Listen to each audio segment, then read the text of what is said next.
Hello, this is the Headphones podcast with myself, Ryan slash Paco, and we have Ishka on tonight. Say hello, Ishka. Hello. All right. How about you, Mr. Ruckus, Uncle Ruckus? Hello, this is Uncle Ruckus. All right, we got a fun-filled, action-packed episode tonight. All right, so start with music stuff. I'll let you go first, Mr. Ruckus. All right, so the album that I wanted to share tonight is one called Ibei, Ibei. It's a self-titled album by this pair of twin sisters that are French-Cuban, and I just really enjoyed this album. I thought the vocals were really, really nice on it. Had some really good driving bass lines, especially in one track Rivers, which I think is one of the singles off the CD, and another one called Mama Says, which I also really enjoyed. It's got some Yoruba influences, which is like a Nigerian ancestral relation that they have. But they were brought up in France and then moved to Cuba, where actually their father was part of the Buena Vista Social Club, and then they got into music after that. Anyway, I just really enjoyed this album and wanted to share it. I think it's got really nice production as well. Sounds pretty good. All right, I got about 3 albums actually to contribute here. The first one is Undertale. If you've not heard of that game, it was a very popular indie game. It actually gotten so popular it annoyed some people. It's kind of funny in its own right, but it's mostly chiptune stuff, and then there's a couple actual instrumental tracks on there, and it's all well mastered.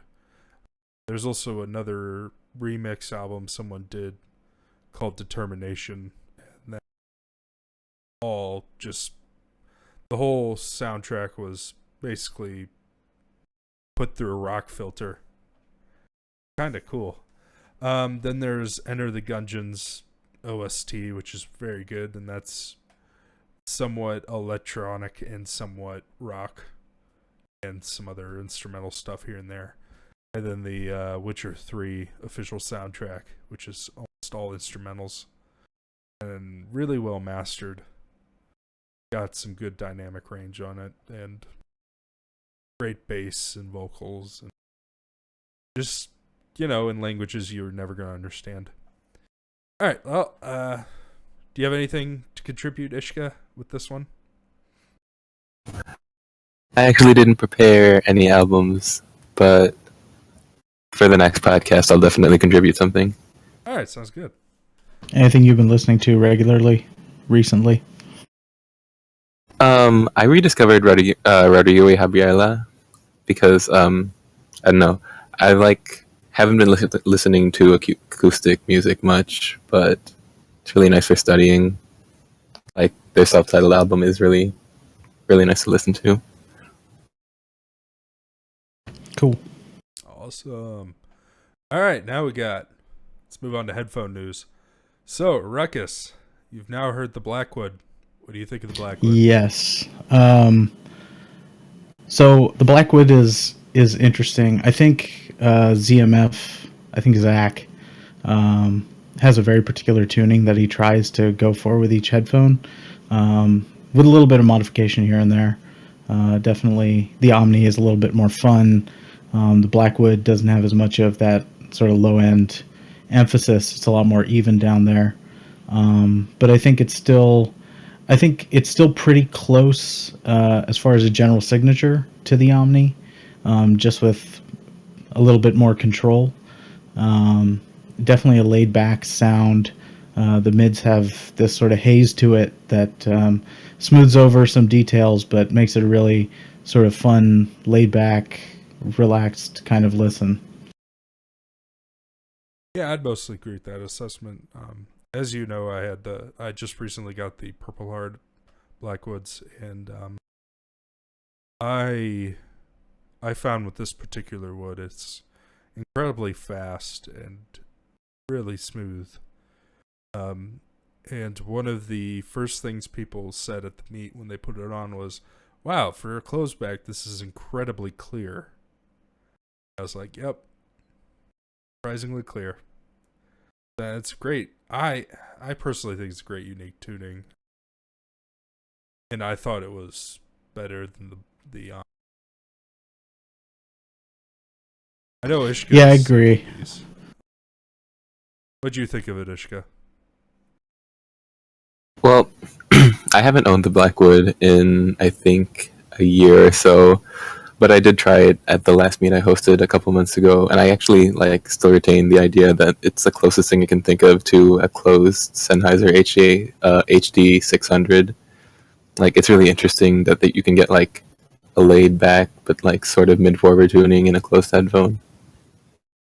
Yeah, I agree, and you know, you're gonna experience that all over again soon. Yeah. Send it out Monday. And the next podcast. Yeah, I'd agree with that. I think it's a little different from the HD 600 in the lower mids. It's not quite as warm as the 600 is, which is like a really, to me, a really pleasant thing about the HD 600. All right, it's time to move on to the next product we're going to review. NFB 11. Audio GD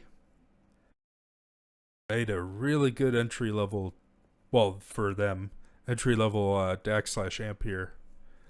Powers the powers Blackwoods effortlessly, which are kind of inefficient, and then the Saber chip is just smooth. It's bizarre. There's no treble glare or anything. It's great. I'm just surprised at the $280 for this thing, and I've just been punching way above its what it should be. Detailed amp.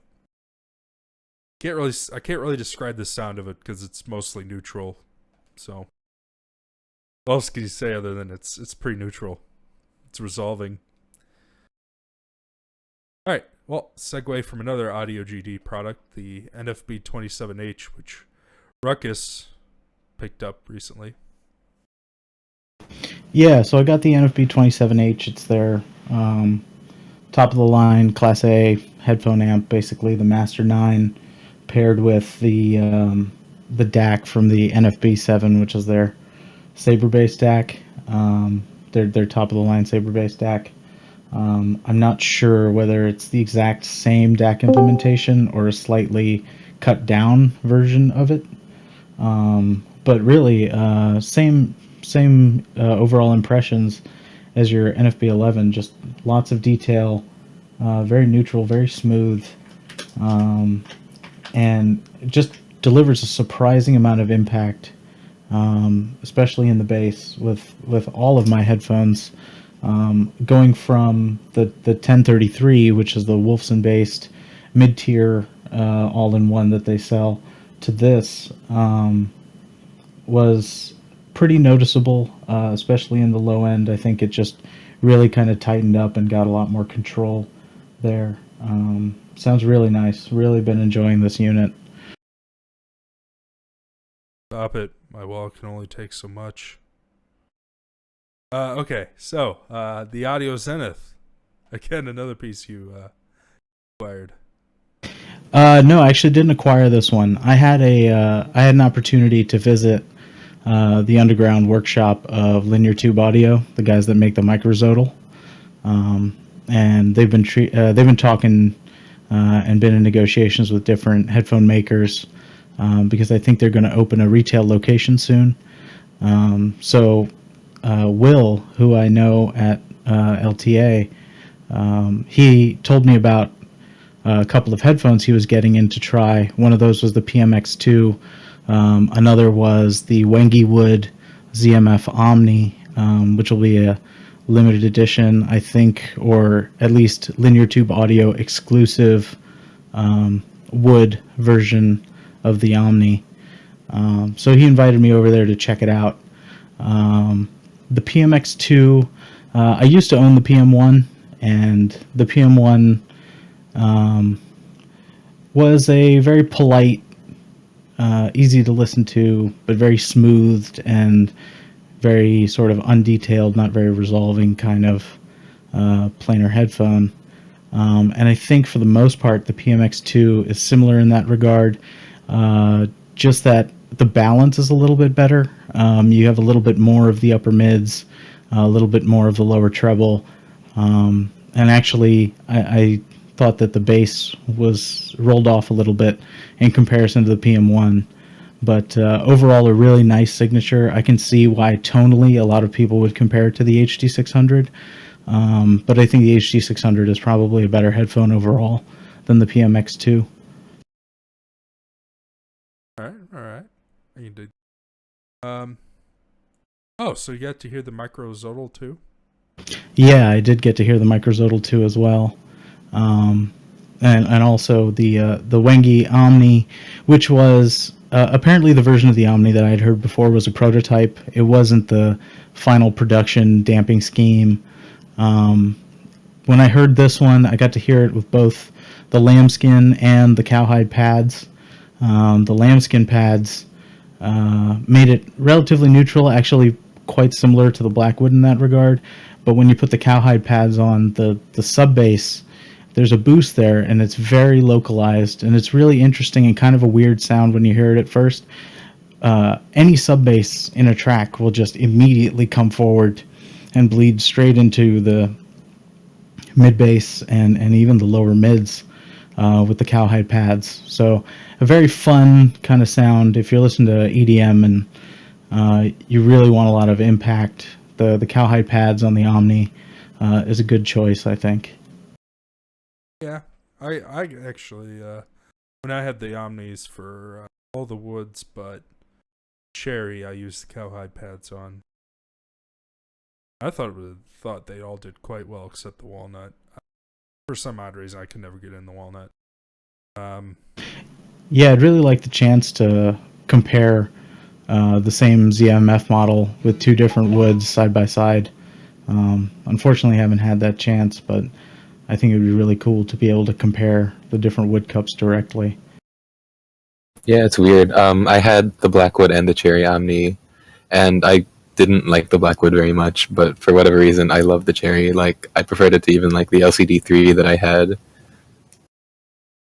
I think the Cherry that's a softer wood, right? So it's supposed to have sort of a longer decay. Am I getting that right, Paco? I think Yeah. you know this pretty well. Longer decay, more mid bass,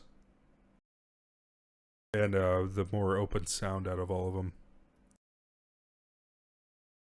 All right, well, let's move around. Let's move along before we sound like we're shilling ZMF and Audio GD.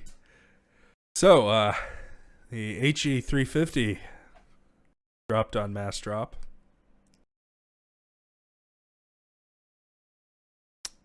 Yeah. So, what do you think about that? I got to hear the HE300 a while ago. Definitely not my kind of sound.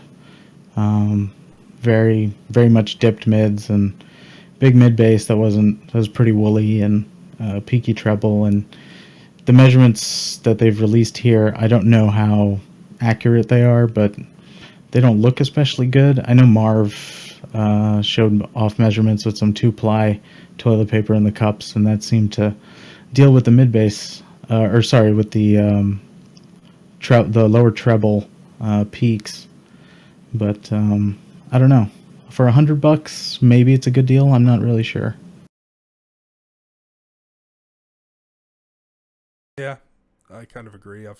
I looked at the measurements and I'm like, it may be something decent, I guess.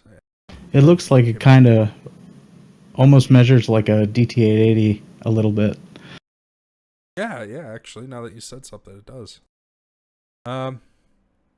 Oh, did the Purple Hearts finally get pulled down? The Purple Heart THX 00s? I'm not sure actually, but they extended the drop to 2,000, and they didn't seem to hit that number. So I'm not sure what's going on there. Maybe the market for THX hundreds is finally saturated, and the used prices will come down. I hope so, anyway. All right, so oh, you know what, Ishka? Why don't you tell us about your stacks?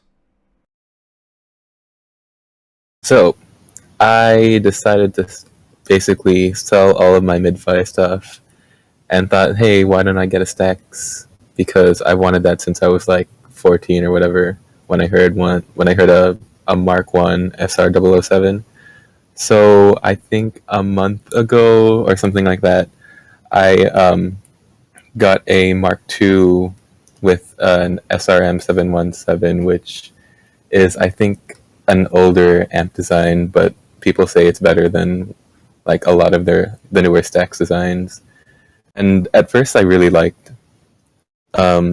really liked the sound, but there was some like, but I know like the limitations of electrostatic sound. Like I don't like the 009 at all because of the way it presents bass and like a lot like in mid range. Like weirdly, it's kind of like a diffused sound. It's like actually Ruckus describes it really well. It's like ghost people playing ghost instruments. It doesn't really sound natural, but if you're into the sound, it's really engaging. But so the 007 Mark II is apparently brighter than the Mark One, which I liked, and I actually am not the biggest fan of the Mark II sound. But if you have a certain kind of Mark II with like a serial SZ2 or whatever, you can do a baseport mod to block the baseport once you open it up with TAC, and that increases the bass and makes it a little less bloated or cleaner. And it's more aligned to what I remember hearing, but a little bit brighter. But even then, I still couldn't really get along with the diffused presentation. Like, its bass was tighter, and for whatever reason, it has really strong sub bass, like stronger than almost any planar or dynamic I've ever heard. But the presentation is just like off to me. It doesn't sound real. It's like I want to say it has more detail than the Sennheiser HD 800, but if I can't enjoy the presentation, then what's the point? So I've decided to sell. I'm still in the process of selling it. It's actually pretty hard to sell this kind of headphone because like, it's not really an impulse purchase. It's something people have to really mull over. So yeah, That's but really interesting. Sorry, go ahead. oh no, go ahead. I'm done. I was just going to say I'm looking forward to. I'm actually going to get to check out an SR 007 Mark II with the Blue Tack and the Spritzer mods. Hopefully, there's an impromptu meet that I'm going to next weekend. But if not there, then I'll get a chance to hear that in the summertime at Capital Audio Fest, because we usually have a pretty big meet there too. And I know a guy locally just got a Blue Hawaii Special Edition, and he has the SR404 and the 007 Mark II, and I think he has one more stacks, but I can't remember off the top of my head. So definitely looking forward to checking out that 007 Mark II with those mods. Yeah, no, in the future, I'm probably gonna end up with another one when I'm like out of college and like have a stable job. But because apparently someone told me that I haven't really heard it if I haven't heard it out of a Blue Hawaii, which is ridiculous because an amp can only do so much. But I'm willing to give it a shot because the sound is really nice, but it's really hard to get used to. I actually paired the Mark One earlier today. I kind of it was unique. It seemed like everything was incredibly fast. Like sometimes you'll get a headphone where only like parts of the sound are fast, like some orthos sound just fast out of the bass. Not this one, it was just consistently fast everywhere, and it was a unique sound signature. Also, unique sound stage. Kind of weird. Like you could tell what the limit of the soundstage was quite clearly. All right. Any other meet impressions? Anything else that stuck out to you at your meet today? Seemed like there was a lot of cool stuff there. Oh, I was going to get into that later, but I can get into it Oh, now. okay. So I finally heard the HD 800s, and now I want a pair of HD 800s. That is a special headphone. May not be the best headphone I've ever heard. Special. It's got just a glorious soundstage. It handles treble the best out of any headphone I've ever heard. Just like my only issue is it might get a little tiring to hear something that I only time. But I also am not gonna buy that as an only headphone, so that won't be a problem for me. Oddly, the gentleman was driving it out of a Lear 2, which I thought was an odd choice, especially for a stock HD 800. So I actually used to have that combination, the stock HD800 with a Lear 2 and Bimby, and I could definitely tell that the Lear 2 was a little. It wasn't the cleanest sounding amp, and but it definitely helped with the bass on the HD800. I think it just drove it well enough to really get good impact out of the low end of that headphone. Yeah, I agree. I felt like that was I don't know. I felt like the Valhalla 2 went better with it, or oddly enough, the Grace. Don't know why. It sounded I agree. good out of the Grace. Yeah. I don't know if it's because Apparently, the Grace has a tube kind of sound to it, but supposedly the Grace was voiced for the HD800. No, I didn't like the Grace I didn't like the Grace when I first tried it, but I tried it out of I think it was an Odyssey, which would explain why I didn't like it. But I tried it again with an HE400i and a THX100 or however the hell you call that, and I actually really liked it. Yeah, that's what I call it. I've heard it does similar things to the Mojo, where it kind of fattens up the lower mids. yeah, it does. Oh, the THX00s. I finally heard those. Yeah, all about that bass. Mids. I'm kidding, it had some mids, but I don't know. If I was using that as a multimedia headphone, I'd probably buy that, but otherwise, it doesn't really do anything for me. Yeah, I've tried it twice, and I thought the mids were a little flat sounding. Didn't quite have the detail I was looking for in the mids, and I think the lower mids again are dipped on that a little bit, which contributes to that. I also had the same I actually had a slightly cringier reaction to the Nighthawk. Could see potential there.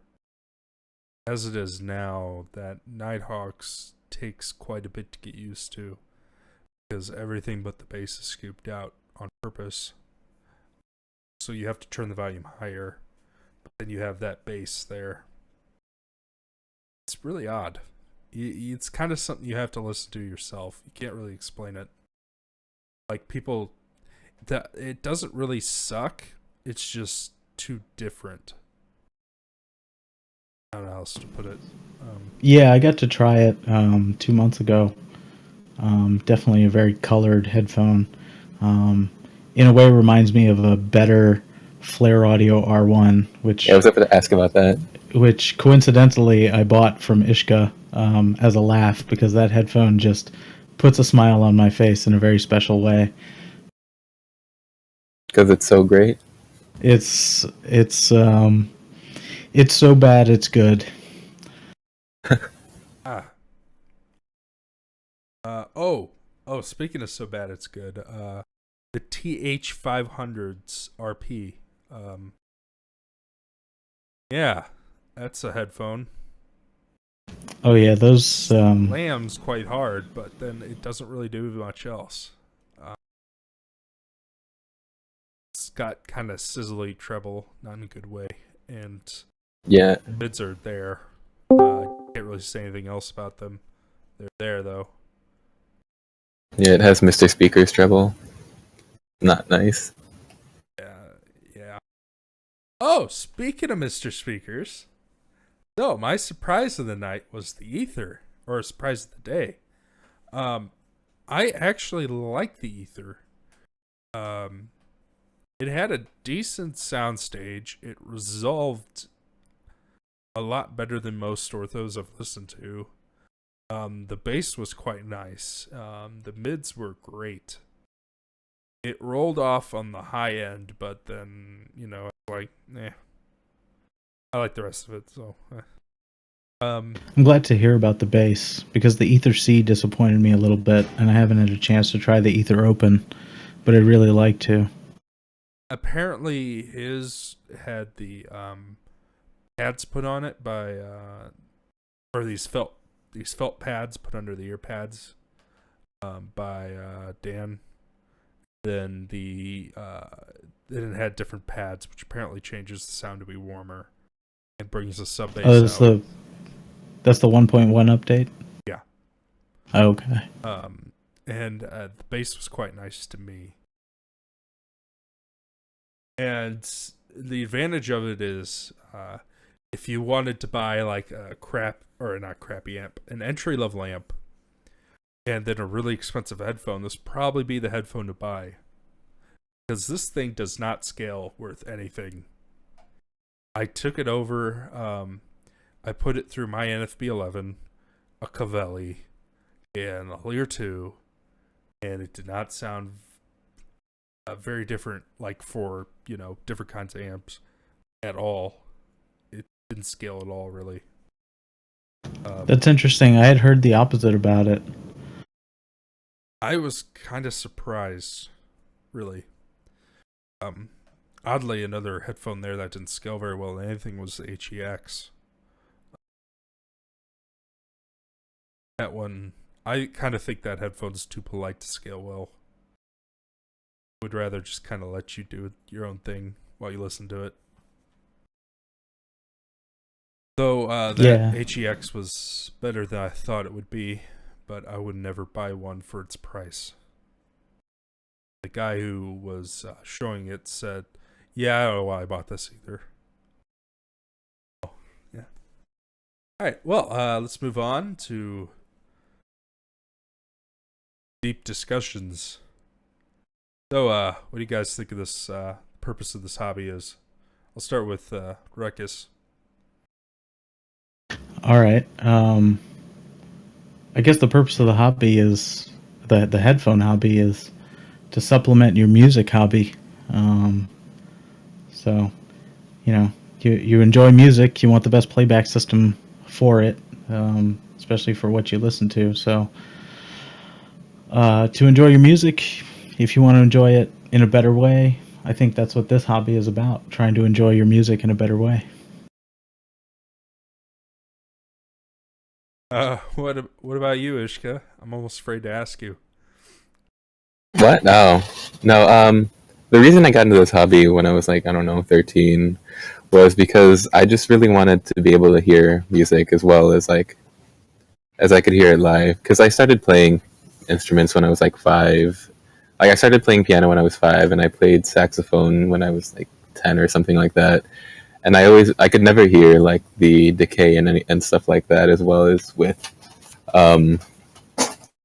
whatever stock earbuds I had with whatever phone I had. And I kind of just like started from there, and it hasn't really changed at all since then. But if anything, I've just gotten more picky, and like I notice smaller things more now that I've heard more stuff.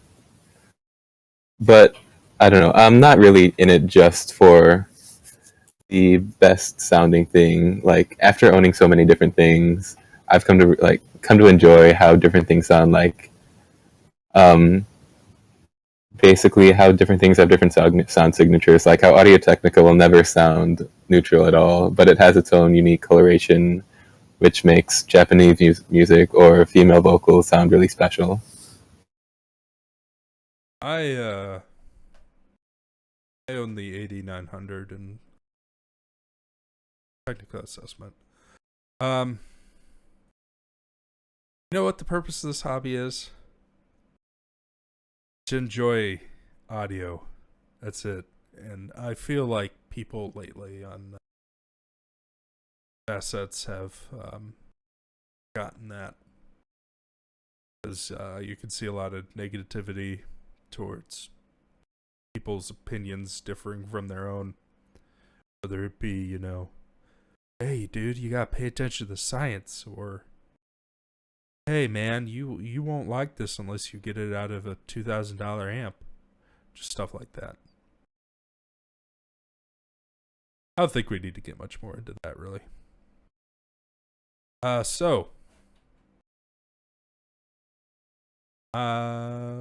see. Let's do some interesting. So what's your proudest audiophile moment,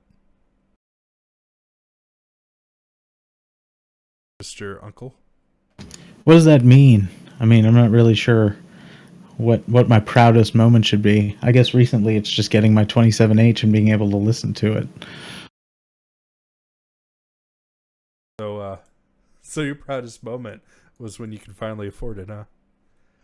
I think so. I mean, I'm not trying to convert anyone, to my side of this hobby or anything like that. So I don't have a proudest moment that's like a conversion story or a seeing someone's sort of light bulb light up kind of an experience. I guess maybe it's just helping to build the local head-fi community in my area.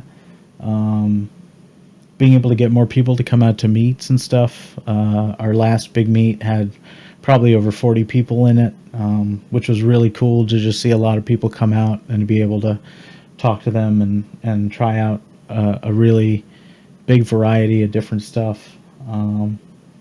So yeah, maybe that last big meet is my proudest moment so far. Awesome. What about you, Mr. Ishka? Sorry, 1 second. Okay. So, I guess my proudest moment was when I finally kicked the boot to all the gaming headsets I'd owned like 5 years ago now. I used to own Tritons and Turtle Beaches, and it wasn't out of I thought they were the best things ever. I actually thought they all sound like crap. I just owned them because they were convenient. And I ended up finally getting a 8900 and a I can't remember if the Zaman mic was around then. It was the Zaman clip mic. And then I never looked back from there, and it took me a couple years to finally actually move on from the 8900. I think it is to date the headphone I've owned the longest, mostly because I still have them. But yeah, my proudest audiophile moment was actually stepping into this hobby. Alright, how about you, Mr. Ishka? So I think either last January or last December, I kind of came to a full circle moment with my dad. I remember when I was younger, my dad bought some Bose speakers and he set them up and tried to show them off, and was like, "Don't you hear the sound? Isn't it so much clearer?" And back then I couldn't hear the difference at all. He seemed kind of upset about it, but not. I don't know. But I got into the hobby a couple years later, and since then I've shown stuff to my dad. He's asked to try it, and of course I let him try it. And he says he can hear a difference, but he doesn't seem all that impressed. But last December, he tried my HD 800s, and that moment, I could see in his face that something actually clicked, and it's this is he was this sounds like this is real. And I think that is my proudest moment, if I have any. No, that reminds me. I still haven't gotten my dad to not buy Bose. Uh, yeah, he for some reason thinks Bose. Like, he knows what Sennheiser is, but for some odd reason, he still thinks his Bose are the best. And I found that incredibly bizarre. But I'm gonna move on from that. So as you yeah, Sennheiser. Yeah, I'm sorry. I meant Sennheiser. Um so I went to a meet earlier today. St. Louis meet. One of the few, the only St. Louis meet. And it was a small group, but everybody had some interesting gear, which I've already talked about. The ones who sponsored it were JDS Labs, who's the only audiophile company besides Zach and around me or anywhere close to me. And they're pretty nice guys, and it was pretty fun group. Got to listen to some cool things. And were there a ton of O2s and elements there? There was only one O2 and one element. Which kind of want to make a joke that even they don't like it. But too late, already did. But yeah. So I had fun there. It was great. I kind of can't wait for next year when I'll have completely different gear.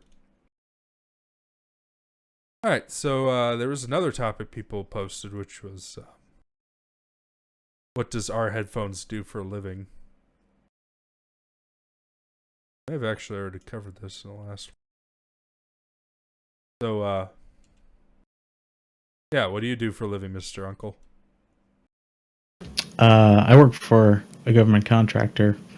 Oh my God. Yeah, mostly working projects for 3-letter government agencies. Just keep it at that. So I work for a government contractor. They work on airplanes. That's all I can say. I'm a software engineer. I know, Ishka, you're in school, aren't you? Yeah, I am a junior in college in Boston University. That's always fun. I remember my junior year. Yeah, it was engineering school, so it was kind of dorky. Actually, it was very dorky. So, another bit of news. Intel is proposing audio to be put out through USB-C. Kind of like doing that whole same step Apple's doing, trying to get everything into one proprietary, or not one proprietary connection, but just one connection in general. What do you think about that, Rook? Yeah, I'm interested to see where this goes. I don't know right now whether analog out is going to be part of this or not. So I don't know if we'll just have headphones that are terminated with a USB-C connector and still get an analog signal out of that port from the phone, or if it's going to require there be a DAC and amp in the headphones, or at least somewhere in the path. So it'll be interesting to see how this develops. It could be cool. I don't really see a need to replace the headphone jack, but I guess they're trying to make phones thinner or something, and so they need to find a new solution to something that's not really a problem. Yeah, I agree. Kind of like reinventing the wheel. What do you think about it, Ishka? I think I did read somewhere that it would be analog, and if that's the case, then we don't need to have like a separate DAC and amp in a dongle. I don't think that would be the biggest problem. Like, one of the reasons I don't like 3.5 millimeter is that it has like, what is it, like 500 actuations before it wears out? And if I own a phone for 2 years, I usually wear it out by then. So like, instead of using that, like using a dongle to reduce the wear wouldn't be the worst thing. My only concern is you won't be able to charge it at the same time. Yeah, that's fair.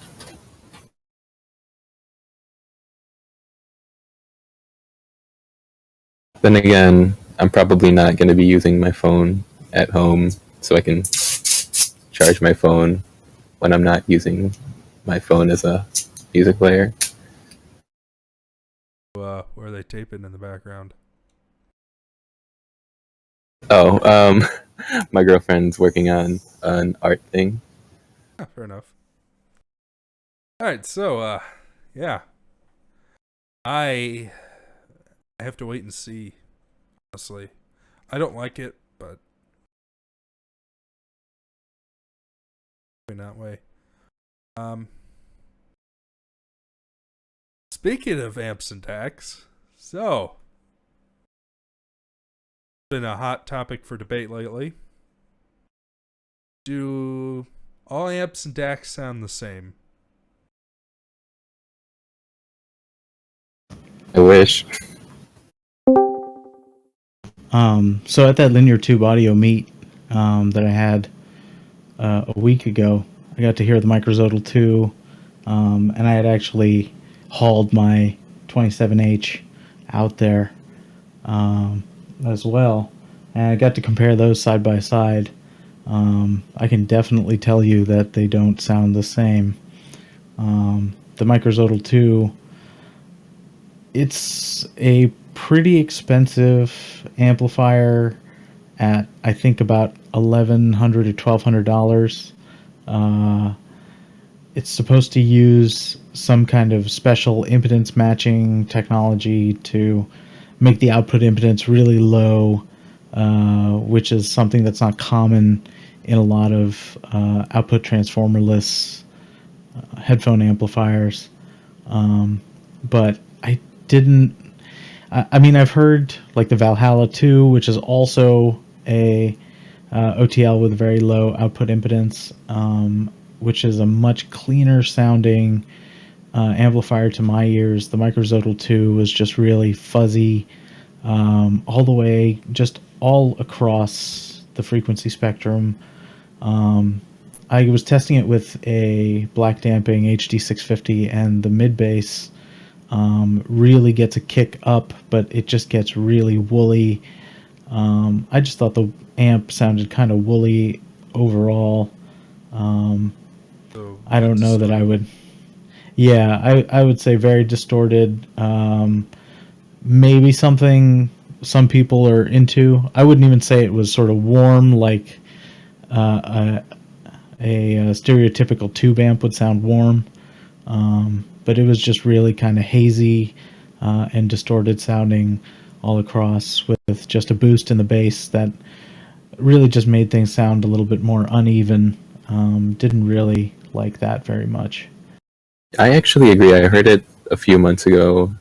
I think it was only with an HD 800 though, and it did really weird things to the bass. It kind of made it sound stat-like, which isn't a good thing. Like it kind of there was more mid bass, but I couldn't really feel it. So it was kind of like the opposite of what you should be doing with the HD 800. Did you get to hear it with the linear power supply? Because I got to hear it with and without, and I thought the linear power supply cleaned it up just a little bit, made the treble a little smoother because the treble was a little bit hard sounding with the internal power supply.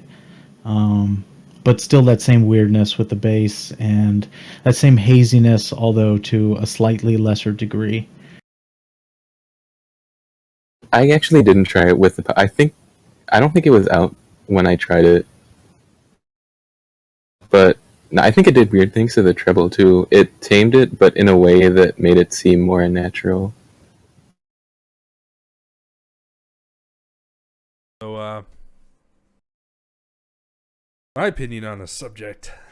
I have owned a lot of amps and DACs, a lot of different amps and DACs, and I've actually AB'd a couple. Modi 2 with the Bimby, and I could actually really tell a difference between the two, even blind tested. Kind of obvious. Like, the Bimby was a lot warmer, it had a certain resolving quality to it. Just kind of made things sound. I don't want to say separated. It just seems a little there, but it kind of made things seem clearer. Like everything sounded more like it was its own noise. If that makes sense. Yeah, I had one for a little while, hooked up to my Lear 2. And the Bifrost multi-bit, I thought, really helped make placement a lot easier to determine for instruments, and gave a really nice sense of space, but definitely had sort of a warm haze over the sound. Oh yeah, I agree. And Yeah, so do I. I've had the same experiences with solid states, and it just I don't know why people are stubborn to say they don't sound like a solid state shouldn't sound any different from another.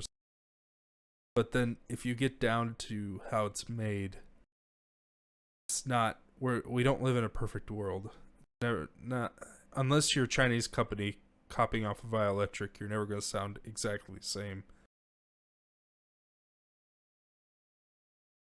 Like the O2 has always sounded a tad bit brighter to me. The Magni 2 sounded a tad bit brighter to me. Then we had things like Audio GD's amps have always sound smooth and slightly warm. And then there was another one. Oh, the Burson.